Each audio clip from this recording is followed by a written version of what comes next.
ধন্যবাদ। এই মুহূর্তে 12:30 পর্যন্ত আমরা দেখেছি নিচে নেতাকর্মীরা অপেক্ষা করেছে। যদিও আপনারা জানেন বিএনপির পক্ষ থেকে এখানে ভিড় করতে মানা করা হয়েছিল, তারপরেও দেশের বিভিন্ন প্রান্ত থেকে মানুষজন ছুটে আসছেন এই এই বেগম খালেদা জিয়ার জন্য দোয়া করছেন, এখানে এসে অপেক্ষা করছেন ডাক্তার কখন এসে বলবেন বেগম খালেদা জিয়া এখন সংকট মুক্ত হয়ে রয়েছেন এবং সুস্থ হয়েছেন আগের চেয়ে, এমন তথ্যের জন্য প্রতিক্ষণই অপেক্ষা করছেন। আর 3 বাহিনীর প্রধান এসেছিলেন 9:20 তারা ভেতরে গিয়ে আবার দেখে চলে গিয়েছেন এবং পরবর্তীতে 10টার দিকে জামাতের আমির ডাক্তার শফিকুর রহমান আসেন, তিনি গণমাধ্যমে কথা বলেন। তিনিও যেমনটি বলেছেন, আপনারা জানেন আজ সকালে বিএনপির মহাসচিব সহ রুহুল কবির রিজভী সহ তারা যেমনটি বলেছিলেন এবং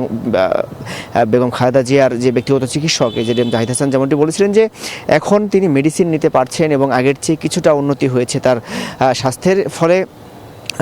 জামাতের আমিরও একই কথা বলেছেন, তিনি দূর থেকে দেখেছেন এবং তিনি যে ওষুধ নিতে পারছেন, গ্রহণ করছেন তেমনটি বলেছেন এবং সবার কাছে দোয়া চেয়েছেন, দেশের সকল স্তরের মানুষের কাছে দোয়া চেয়েছেন যেন বেগম খালেদা জিয়ার জন্য দোয়া করা হয় এবং দ্রুত তিনি সুস্থ হয়ে আমাদের সবার মাঝে ফিরে আসেন, এমন দোয়াই তিনি করেছেন। এবং আর নিরাপত্তার বিষয়টি যদি আমি বলি, আপনারা জানেন যে ভিভিআইপি প্রোটোকলে তিনি রয়েছেন এবং সেই জায়গা থেকে দাঁড়িয়ে পুলিশ সহ বিভিন্ন আইন শৃঙ্খলা বাহিনীর সদস্যরা এই এভারকেয়ার হাসপাতালটি একদম নিরাপত্তার চাদরে ঢেকে রেখেছেন। এখনও যেমনটি দেখছেন বাহিরে যে ব্যারিকেড দেওয়া হয়েছে এবং পাশাপাশি আরেকটি বিষয় জানিয়ে রাখি, আজ রাতেই কিন্তু লন্ডন থেকে একটি চিকিৎসক দল এখানে আসবেন এবং